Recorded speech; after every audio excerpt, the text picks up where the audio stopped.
Hi, I'm Terry Wilcox, and this is the State of the Patient podcast.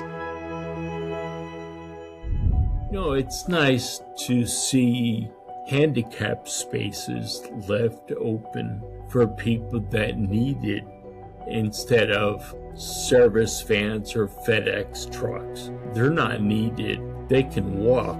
And for me, it's a process to get into a car. How are you going to ship a biologic which you can't return and you're going to tell the patient they're on the hook for $9,740? Like, excuse me, I don't have that kind of income. I don't think nobody else does. I think we should value the human life as a whole, not as a number in time. I didn't ask to be ill. Just treat me as a human. You just keep trying it. There's nowhere it can go besides up when you're at the bottom. Hi, I'm Terry Wilcox, and this is the State of the Patient podcast. I've spent years in patient advocacy, and one of the things I've learned, the thing that keeps me doing this, is that when you peel back the label of patient or caregiver or advocate, there is always a person underneath. Somebody with a job or a family or a garden or a beagle they walk every morning. Somebody who, before any of this happened, didn't think about prior authorizations or step therapy or PBMs. They just lived their life. And then something happened. That's the starting point for everything we do on this show.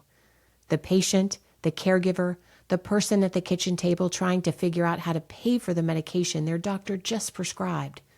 That's the perspective. It's the only perspective, we promise you. But to get good answers, we'll talk to anyone, and I mean anyone, who's helping make healthcare greater. Patients, caregivers, researchers, biotech founders, policymakers, regulators, anyone who will listen. Because every real innovation, whether it's in a lab or in how a treatment gets delivered to your front door, makes healthcare a little better than it was the day before. And that's what progress looks like. What I believe and what this show is built on is that we need a system that lets free markets do what free markets do, which is innovate in research and delivery and everything in between. And we need safety nets strong enough that a patient walking into a nonprofit hospital doesn't walk out the back door into bankruptcy. Those two things are not in conflict. They have to coexist if any of this is going to work. So that's the show. Patients first. Anyone who can help is welcome at the table. Innovation as the engine, affordability as the standard. For this first episode, I wanted to start where the show starts, with the people. 4 advocates, 4 very different somethings that turned them from patients into the kind of people who show up on Capitol Hill and don't leave until somebody's listening. And what each of them has figured out about how to push back, push forward, and not get worn down. Greg Josephs is a guy from New Jersey. He used to sell residential real estate, has a beagle, likes to garden. He's also been living with myasthenia gravis, MG, for over 20 years. If you don't know what MG is, you're not alone. It's a neuromuscular condition where the signals from your nerves to your muscles get scrambled. Your brain tells your foot to step up onto a curb and your foot doesn't get the memo. Greg was diagnosed in 2002, and like a lot of people with rare, complicated diseases, the road to that diagnosis was its own ordeal. It took about 6 months, and bless my saint of a wife, we drove from specialist to specialist. First, my dentist, who said, "You're crazy." Then neurologist wanted to cut into my head. Another said, I have no idea. Then finally, I found a neuromuscular specialist who looked at me and said, "Oh, I think you have ALS." But then his colleague took an x-ray of my chest, called me and said, "Good news, you don't have ALS, you have MG." Good news. You don't have ALS. You have MG. That kind of news is its own strange country. Greg didn't even know what MG was. What he did know was that there was a thymoma, a tumor, in his thymus gland. And that was probably driving the whole thing. Robotic surgery wasn't really a thing yet in 2002, so a surgeon split his sternum and took it out. And then, for about 5 years, Greg was in denial. He told me himself. I wasn't able to speak, so now you can't shut me up. Mission accomplished, Greg. What I love about Greg's story isn't the diagnosis. It's what came after. Because MG, in his words, isn't life-shortening. It's life-limiting. And the difference between those two things is the entire story of so many chronic conditions in this country. You don't die from it. You just learn, slowly, what you can and can't do anymore. And then you figure out who you're going to be on the other side. For Greg, a big part of who he became is funny. As of late, I was at church and a lady gave me a leaflet.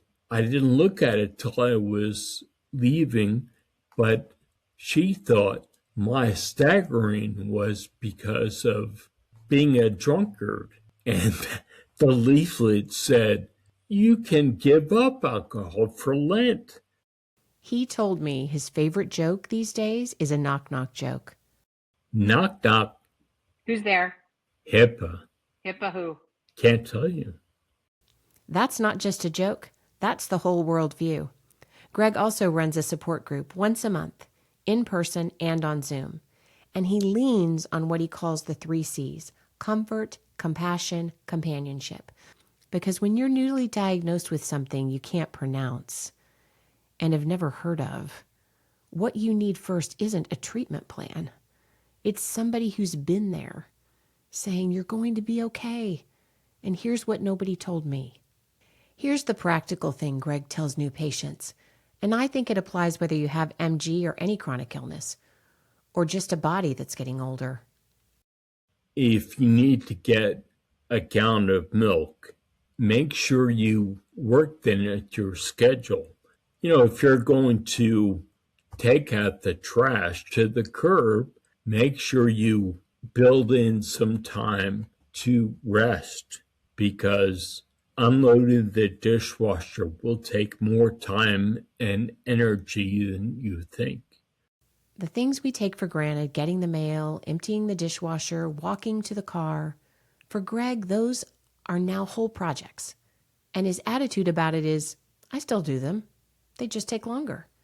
And if I stumble stepping off the curb, I look around and I say, I meant to do that. When I asked Greg what he wants policymakers to understand about people like him, his answer surprised me. He didn't go straight to legislation. He went to medical school. Well, stories are very important, but more than that, I want med students to be involved. When health professionals see an issue, they want to solve it.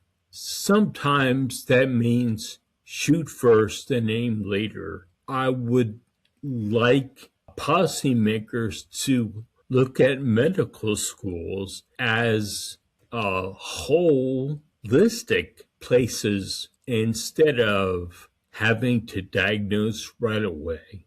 Shoot first, aim later. That's a pretty good description of what diagnostic odysseys feel like from the patient side of the table. 6 months of being told, you're crazy, you need brain surgery, or you have ALS, when what you actually have is a treatable autoimmune condition.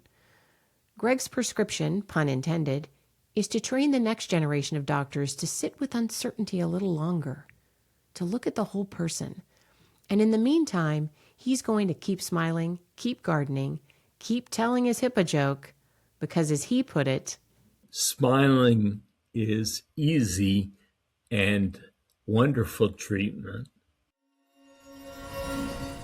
Michele Rayes is from Texas, as am I. She was diagnosed with cancer at 22. She'll tell you that didn't make her an advocate, though, not at first. What made her an advocate was her job. Michele works in the pharmaceutical world. She's a licensed pharmacy technician. And at one point, she was working in a little independent pharmacy in Texas, trying to get her patients' medications covered. That's when she ran face first into something a lot of us have heard about, but maybe don't fully understand, the PBM, Pharmacy Benefit Manager. the middleman between you, your insurance company, and your pharmacy. When I changed into working in the pharmaceutical industry and working in a pharmacy, and I started to see how it was affecting my patients, and I learned for the first time what a PBM was, I became passionate about PBMs to help my patients. And I think that was the trigger point for me. And then I realized for myself as a patient, some of the things I had been experiencing, like the fact that I had gone through step therapy, or the fact that I had been paying out of pocket for some of my medications because it was cheaper to pay out of pocket than to go through my insurance. That last part stops me every time I hear it. She had been paying cash out of pocket because it was cheaper than using her insurance. What? For her own medication. That's how broken pricing has become. So Michele got educated. She joined the Texas Pharmacy Association's Public Policy Council. She took our advocacy masterclass. She started showing up in legislators' offices, learning how policy actually gets made, and figuring out how to channel anger into something useful. And then last year, something happened to her personally that turned all of that preparation into a national level win. Michele has a rare chronic condition on top of her cancer history. About 14 months ago, the very first drug ever developed for her condition came to market. She'd been waiting 30 years for a real treatment. Her doctor prescribed it. Her insurance denied it. She appealed, denied, appealed again, denied, until she got the letter every patient dreads.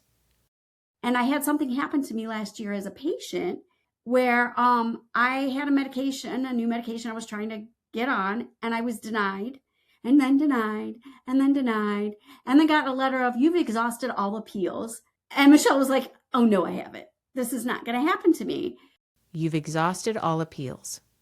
That's the language. It's designed to sound final. Most people stop there. In fact, less than 1% of people who are denied, whether it be a medication or an MRI or whatever, less than 1% of denials are ever appealed. Less than 1%. Less than 1% of patients get that denial letter and appeal. Think about that. The denial machine works because most of us, most of the time, just give up, which is exactly what it's designed to do. But Michele didn't give up. She called the insurance company to ask how the appeals had been reviewed. And the answer she got changed everything. When I called the insurance company and asked them how this happened and some other questions, they had told me that a human eye had never looked at any of my appeals, that everything was AI denial. A human eye had never looked at any of it. An algorithm denied her appeal 3 times, then sent her the "you've exhausted all appeals" letter. And here's the kismet part. At the exact same time, a Texas legislator was trying to pass a bill banning AI-only insurance denials. And they were looking for a patient to put a face on that bill. Couldn't find one until somebody set up a meeting between them and Michele on a totally different issue. And Michele just happened to mention what had happened to her. We quickly were able to get and Texas was meeting. We got a House hearing. And they put me on the House floor, and I just told what had happened. And we got it through the House floor in a record time. Texas is now one of only a handful of states with an AI denial ban on the books. Michele helped write the protocol, right place, right time, right patient, with 3 years of policy training under her belt. That's how it happened. I asked Michele what real change would look like for her. And she said, stop treating people like line items. Stop treating each year of someone's life like a separate financial unit. Stop denying expensive medications to seniors because they cost more than the actuary thinks the rest of their life is worth. I think we should value the human life as a whole, not as a number in time. That's why I say my biggest thing would be treat everybody on an even playing field. It shouldn't matter what your status is or whatever. I didn't ask to be ill. And so if I have cancer and my medication costs me $1 million, I didn't choose that. Just treat me as a human, plain and simple. Just treat me as a human, plain and simple. Hold that thought. Vicki Wilkerson lives in Louisiana. Her congressman, as it happens, is Speaker Mike Johnson. She's actually met with him in his office, and she'll tell you he's one of the more down-to-earth lawmakers she sat across from. Vicki has psoriasis and psoriatic arthritis, and her advocacy journey started the way a lot of them do, with a drug that didn't work.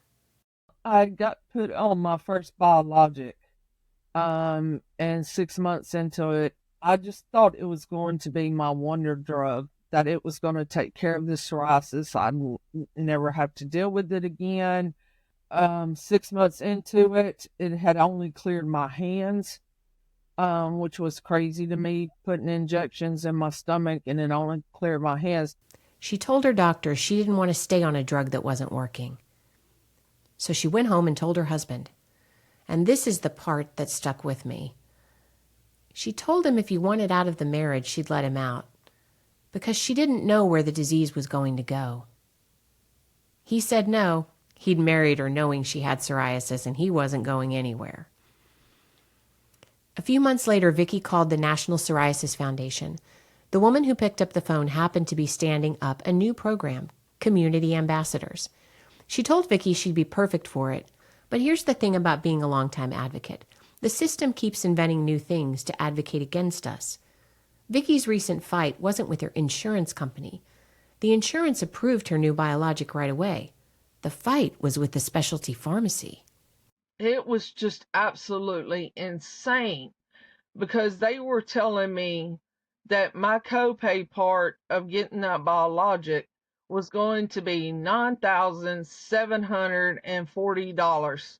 And I already knew about patients assistance programs, so I had already went in, to sign up for the patient's assistance program and was approved for it. Well, then the pharmacy then wanted to proceed to tell me that they would have to ship me. Now, granted, they done told me this was my copay part. $9,740 was my copay part. So I called, and of course I gave them the information with the patient's assistance card stuff and all that.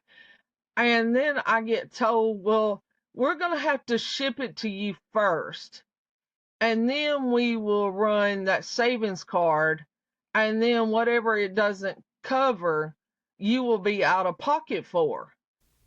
Let me say that number again, slowly. $9,740. That's what the specialty pharmacy was telling Vicki she'd owe for a single shipment of a biologic, after her insurance had already approved it, with her patient assistance card already in the system. And the kicker? They wanted to ship it first and figure out the financial part later. Biologics, by the way, can't be returned. So once that box is on its way, you own it. And I'm like, no, you're not shipping that to me and putting me on the hook for $9,740. Or I said, I've never in my life heard of a pharmacy doing that. What Vicki is describing, and we can't prove from a single phone call, but the pattern is very familiar. It's what's known as a copay accumulator or a copay maximizer, or in some cases an alternative funding program. The mechanics vary. The result is the same. The help that was supposed to go to the patient gets siphoned somewhere it wasn't supposed to, and the patient ends up holding a bill that they were told they wouldn't owe. Vicki eventually gets it sorted. She made the calls, she pushed back. The assistance program covered what it was supposed to cover, and she got her shipment Tuesday. By Thursday, when she talked, she was already seeing a little improvement on her elbows. But here's her real worry. Every, 3 months, because it's based on, I'm supposed to get it every 3 months. Every 3 months, I'm going to have to be fighting the specialty pharmacy to get this medication sent to me. And I mean, it's aggravating, and I've got other things going on in my life, to have to spend hours on the phone, trying to get the medication that I need. It's just insane. Every 3 months.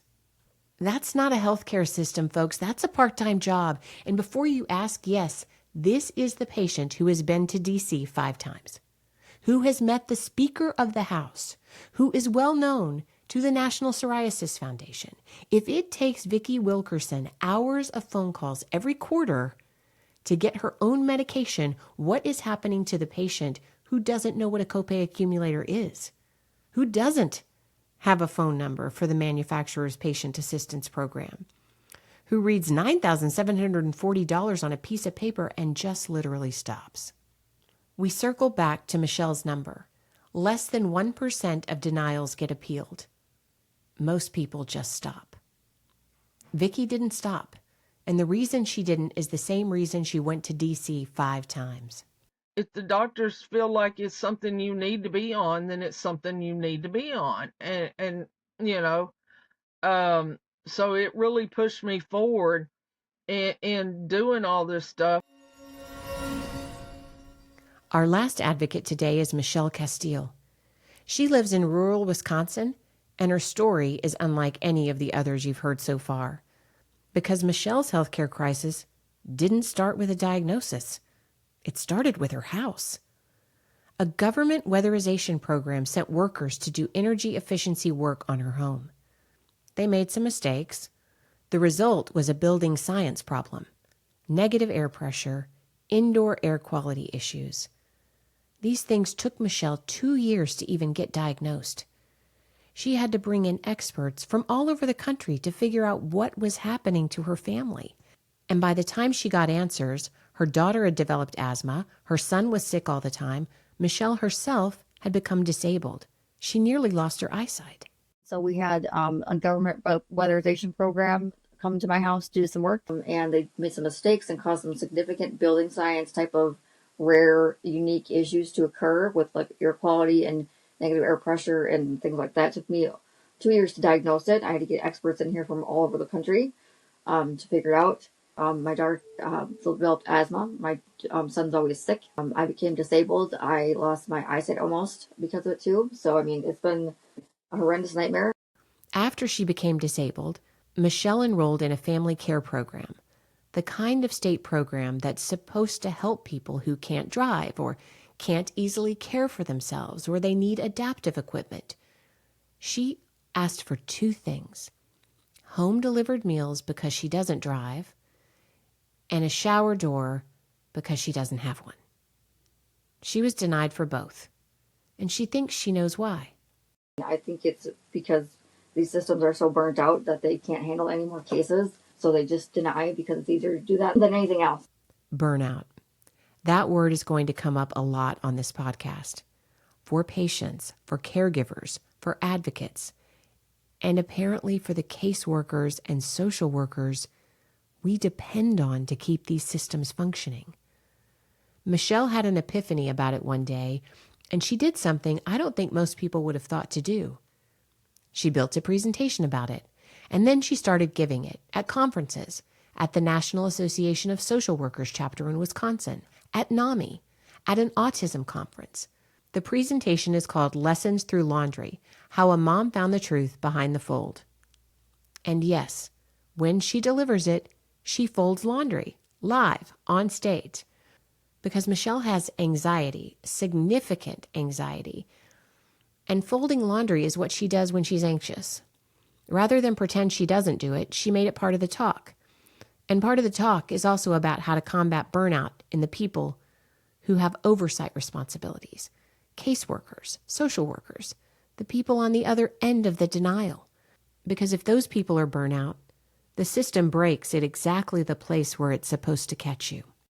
The other thing that struck me about Michele is how she got to where she is now. 3 years ago, she was a stay-at-home mom. She wasn't anyone's idea of an advocate. She'd never even given a presentation in her life. And the first phase of her response to the crisis, she'd be the first to tell you, was not productive. I used to call people begging for help in a panic on the phone, just calling them in a panic. And I was like, wow, what? I didn't know what I was doing back then. I was in shock and didn't know who to contact and what to do. But I think if I would have sat back and kind of like thought about things before I did that, it would have turned out a little bit better. This is one of the most important lessons in advocacy, and I've had to learn this myself, to be honest. And it's hard. The anger is real. The anger is justified. The anger is honestly your fuel. But if the only thing on the other end of the phone is your anger, it's going to bounce right off. Because the person picking up the phone is also a person, and they did not personally design the system that's failing you. Michele had to learn how to communicate, how to be strategic, how to not be the crazy person calling again. 3 years later, she's giving keynote presentations and bringing her laundry on stage. And she has one piece of advice for anyone who's just starting out. Not to give up, that it's worth it in the end. You keep advocating, it's not going to get worse, it's going to get better. You just keep trying it. There's nowhere it can go besides up when you're at the bottom. So that's 4 advocates and 4 very different reasons to advocate. Greg, learning to make peace with a body that doesn't always cooperate and using humor to do it. Michele, transforming a personal denial into a state law. Vicky, fighting a $9,740 specialty pharmacy bill that was never supposed to be her bill in the first place. Michele, turning a government program that hurt her family into a presentation that's reaching social workers across her state. Different stories, different conditions, different parts of the country. And yet when I lay them next to each other, I keep hearing the same 3 things. First, the system is designed to be exhausting. The denials, the appeals, the prior authorization, the step therapy, the specialty pharmacy phone trees, the patient assistance paperwork. All of it works because most people, most of the time, give up. Less than 1% of denials get appealed. That's not because patients are lazy. That's because the system is wearing them down, on purpose or by accident. Second, there is a person behind every patient. Greg was somebody before he was a myasthenia gravis patient. He was a real estate guy from New Jersey. Michele was a young woman before she was a cancer survivor. Vicky was a wife and a Louisianan before she was a step therapy data point. Michele was a stay-at-home mom folding her family's laundry. None of them asked for the labels they ended up with. And every single one of them is more interesting than their diagnosis. Third, none of them did it alone. Greg has his support group and his 3 Cs. Michele has the Texas Pharmacy Association, and she's the Associate Director of the Hypoparathyroidism Association. Vicky has the National Psoriasis Foundation. Michele has NAMI and the Social Workers Chapter. And all of them advocate with Patients Rising as Patients Rising senators. They each plugged into something bigger than themselves. And that, more than any one piece of legislation, is what made them effective. If you're listening to this and you're at the beginning of something, a new diagnosis, a denial letter, a system that suddenly stopped working for you, I want you to take one thing from these 4 people. You have to be the CEO of your own healthcare. That's a phrase Michele and I kept coming back to. Nobody is going to do this for you. Not your insurance company, not your specialty pharmacy, not necessarily even your doctor. Bless them, but they're overwhelmed too with paperwork and everything else. But there are people who will help. There are organizations that will help. There are policymakers, yes, on both sides of the aisle who will listen. And there are advocates like Greg and Michele and Vicky and Michele who have walked the road in front of you and who are leaving a trail. That's all for this first episode of the State of the Patient podcast. If something in here hit you, if you recognized your own story in one of theirs, I do want to hear from you. You can reach out and share your story at patientsrising.org/storyshare. That's patientsrising.org/storyshare. For now, be well, take care of each other, and remember, like Greg says, smiling is easy, and it's a wonderful treatment. I'm Terry Wilcox. See you next week.